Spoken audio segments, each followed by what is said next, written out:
Hello friends, welcome back to my channel. ಈ ವಿಡಿಯೋದಲ್ಲಿ ನಾನು ನಿಮಗೆ ಹೊಸ ರೇಷನ್ ಕಾರ್ಡ್ ಹಾಕಿರೋರಿಗೆ ಒಂದು ಗುಡ್ ನ್ಯೂಸ್ ಅಂತಲೇ ಹೇಳಬಹುದು. ಒಂದು ವಾರದಲ್ಲಿ ನಿಮ್ಮ ರೇಷನ್ ಕಾರ್ಡ್ಗಳು ನಿಮಗೆ ಸಿಗಲಿದೆ ಅಂತೆ.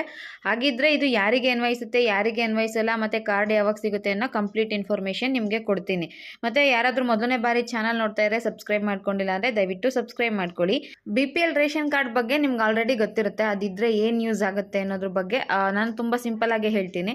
ನೋಡಿ, ಯಾವುದೇ ಯೋಜನೆಗಳಿಗೆ ನೀವು ಅರ್ಹತೆಯನ್ನು ಪಡಿಬೇಕು ಅಂದರೆ ನಿಮಗೆ BPL ರೇಷನ್ ಕಾರ್ಡ್ ಇರಬೇಕು ಅಂತ ಹೇಳ್ತಾರೆ. ಈಗ ಗ್ಯಾರಂಟಿ ಸ್ಕೀಮ್ಗಳಿಗೆ ಗೃಹಲಕ್ಷ್ಮಿ, ಗೃಹ ಜ್ಯೋತಿಗೆ ಕಂಪಲ್ಸರಿ ಬೇಕು. ನೀವು ಯಾವುದಾದ್ರೂ ಬ್ಯಾಂಕಲ್ಲಿ ಲೋನ್ ಅಪ್ಲೈ ಮಾಡ್ತೀವಿ ಅಂದರೆ ಸರ್ಕಾರಿ ಯೋಜನೆಯ ಲಾಭ ಪಡೆಯೋದಕ್ಕೆ ಆ ಯೋಜನೆಗೋಸ್ಕರ ನೀವು ಬ್ಯಾಂಕಲ್ಲಿ ಲೋನ್ ಅಪ್ಲೈ ಮಾಡಿದ್ರೆ ನಿಮ್ಮ ಹತ್ರ BPL ರೇಷನ್ ಕಾರ್ಡ್ ಇರಬೇಕು ಅಂತ ಹೇಳ್ತಾರೆ. ಇದಿದ್ರೆ ನಿಮಗೆ ಆಸ್ಪತ್ರೆಗಳಲ್ಲಿ ಉಚಿತವಾಗಿ ತಪಾಸಣೆ ಕೂಡ ಮಾಡ್ತಾರೆ, ಚಿಕಿತ್ಸೆ ಕೂಡ ಕೊಡ್ತಾರೆ. ಹಾಗಾಗಿ ರೇಷನ್ ಕಾರ್ಡ್ ಅನ್ನೋದು ತುಂಬಾ ಇಂಪಾರ್ಟೆಂಟು. ಈಗಾಗಲೇ ಒಂದು 3-4 ವರ್ಷದಿಂದ ರೇಷನ್ ಕಾರ್ಡ್ ಅಪ್ಲಿಕೇಶನ್ ಹಾಕಿರೋರಿಗೆ ನಮ್ಗೆ ಇನ್ನೂ ರೇಷನ್ ಕಾರ್ಡ್ ಸಿಕ್ಕಿಲ್ಲ ಅನ್ನೋ ಕಂಪ್ಲೇಂಟ್ ಕೂಡ ಇದೆ.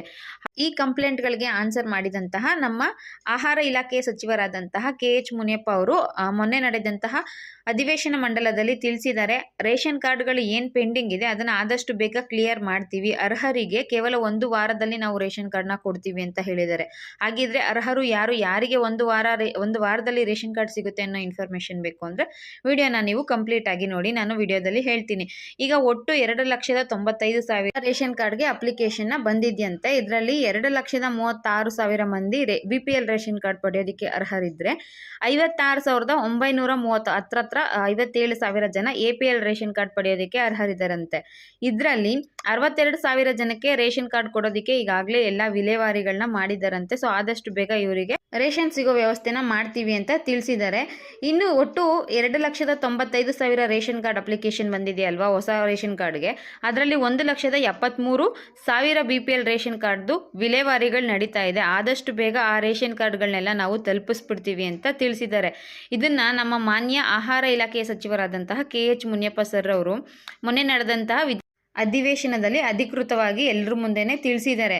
ಈಗ 1 ವಾರದಲ್ಲಿ ಯಾರಿಗೆ ರೇಷನ್ ಕಾರ್ಡ್ ಸಿಗುತ್ತೆ ಅಂತ ನೋಡೋದಾದರೆ, ಯಾರು ಮೆಡಿಕಲ್ ಎಮರ್ಜೆನ್ಸಿ ಅಂತ ರೇಷನ್ ಕಾರ್ಡ್ಗೆ ಅಪ್ಲೈ ಮಾಡಿರ್ತಾರೋ ಅಂಥವರಿಗೆ ಕೇವಲ 1 ವಾರಗಳಲ್ಲಿ ನಾವು ರೇಷನ್ ಕಾರ್ಡ್ನ ತಲುಪೋ ವ್ಯವಸ್ಥೆ ಮಾಡ್ತೀವಿ ಅಂತ ತಿಳಿಸಿದ್ದಾರೆ. ಇನ್ನು ಮೆಡಿಕಲ್ ಎಮರ್ಜೆನ್ಸಿ ಯಾರಿಗೆ ಬರುತ್ತೆ ಅಂದರೆ, ನೋಡಿ, BPL ರೇಷನ್ ಕಾರ್ಡ್ ಇತ್ತು ಅಂದರೆ ಕೆಲವು ಆಸ್ಪತ್ರೆಗಳಲ್ಲಿ ನಿಮಗೆ ಫ್ರೀ ಟ್ರೀಟ್ಮೆಂಟ್ ಕೊಡ್ತಾರೆ, ಕೆಲವು ಕಡೆ ಸ್ವಲ್ಪ ಫೀಸ್ ತಗೋತಾರೆ.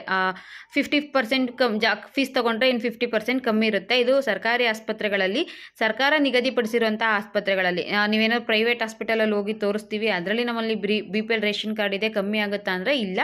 ಸರ್ಕಾರಿ ಆಸ್ಪತ್ರೆಗಳಲ್ಲಿ ನಿಮಗೆ BPL ರೇಷನ್ ಕಾರ್ಡ್ ಇತ್ತು ಅಂದರೆ ಬಹಳಷ್ಟು ಹಣ ಕಮ್ಮಿ ಆಗುತ್ತೆ. ಸೊ ಮೆಡಿಕಲ್ ಎಮರ್ಜೆನ್ಸಿಗೋಸ್ಕರ ನಿಮಗೆ ಮೆಡಿಕಲ್ ಪ್ರೂಫ್ ಇತ್ತು ಅಂದರೆ, ಅಡ್ಮಿಟ್ ಆಗಿದ್ದಾರೆ ಅಥವಾ ಸೀರಿಯಸ್ ಇದೆ, ಕಂಡೀಷನ್ ತುಂಬ ಕ್ರಿಟಿಕಲ್ ಆಗಿದೆ ಅಂದರೆ ಅಂಥವರಿಗೆ 1 ವಾರದಲ್ಲೇ BPL ರೇಷನ್ ಕಾರ್ಡ್ ವ್ಯವಸ್ಥೆ ಮಾಡಿಕೊಡ್ತೀವಿ ಅಂತ ನಮ್ಮ ಆಹಾರ ಇಲಾಖೆಯ ಸಚಿವರಾದಂಥ KH ಮುನಿಯಪ್ಪ ಸರ್ ಒಪ್ಕೊಂಡಿದ್ದಾರೆ. ಸೊ ಯಾರಾದರೂ ಮೆಡಿಕಲ್ ಎಮರ್ಜೆನ್ಸಿ ಇತ್ತು ಅಂದರೆ ಅಂಥವರಿಗೆ ಮಾತ್ರ ಸಿಗುತ್ತೆ. ಹಾಗಂದ ಮಾತ್ರಕ್ಕೆ ನಿಮಗೆ ರೇಷನ್ ಕಾರ್ಡ್ ಸಿಗೋದಿಲ್ಲ ಅನ್ಕೋಬೇಡಿ. ಆದಷ್ಟು ಬೇಗ ನಿಮ್ಮ ರೇಷನ್ ಕಾರ್ಡ್ಗಳನ್ನ ಕೂಡ ನಾವು ತಲುಪಿಸ್ತೀವಿ, ಜನರಿಗೆ ವಿಲೇವಾರಿ ಮಾಡ್ತೀವಿ ಅಂತ ಮುನಿಯಪ್ಪ ಸರ್ ಅವರು ಹೇಳಿದ್ದಾರೆ. ಸೊ ರೇಷನ್ ಕಾರ್ಡ್ ಅಪ್ಲೈ ಮಾಡಿ ವೆಯ್ಟ್ ಮಾಡ್ತಿದ್ದವ್ರಿಗೆ ಒಂದು ಗುಡ್ ನ್ಯೂಸ್, ಅವ್ರಿಗೂ ಕೂಡ ಬೇಗನೆ ರೇಷನ್ ಕಾರ್ಡು ತಲುಪುತ್ತೆ. ಮತ್ತು ಇನ್ನೊಂದು ಕಡೆ ಸರ್ಕಾರ BPL ರೇಷನ್ ಕಾರ್ಡ್ ಯಾರು ಅನರ್ಹರು ಇರ್ತಾರೋ, ಯಾರು ಎಲಿಜಿಬಲ್ ಇರ್ತಾರೋ ಅಂಥವರ ರೇಷನ್ ಕಾರ್ಡ್ನ ಡಿಲೀಟ್ ಮಾಡ್ತಾ ಇದೆ. ಇದು ಬಹಳ ವರ್ಷಗಳಿಂದ ಪೆಂಡಿಂಗ್ ಉಳಿಸ್ಕೊಂಡಿದ್ದಂಥವರ ರೇಷನ್ ಕಾರ್ಡ್ನ ಇನ್ಮುಂದೆ ಕೊಡೋಕೆ ರೆಡಿ ಮಾಡ್ಕೊತಾ ಇದೆ. ಸೊ ಹಾಗಾಗಿ ರೇಷನ್ ಕಾರ್ಡ್ಗೆ ಅಪ್ಲೈ ಮಾಡಿ ಬಹಳ ವರ್ಷಗಳಿಂದ ಕಾಯ್ತಿದ್ದಂಥವ್ರು ಅಥವಾ ಇತ್ತೀಚೆಗೆ ಅಪ್ಲೈ ಮಾಡಿದಂತಹವರು ಎಲ್ರಿಗೂ ಕೂಡ ಬೇಗನೆ ನಿಮ್ಮ ರೇಷನ್ ಕಾರ್ಡ್ಗಳು ನಿಮಗೆ ತಲುಪುತ್ತೆ. ಇದು ಇವತ್ತಿನ ವಿಡಿಯೋ ಆಗಿತ್ತು. ವಿಡಿಯೋ ಇಷ್ಟ ಆಗಿದ್ರೆ ಮಿಸ್ ಮಾಡದೆ ಒಂದು ಲೈಕ್ ಮಾಡಿ ಮತ್ತು ಸಬ್ಸ್ಕ್ರೈಬ್ ಮಾಡಿ. Thank you for watching friends.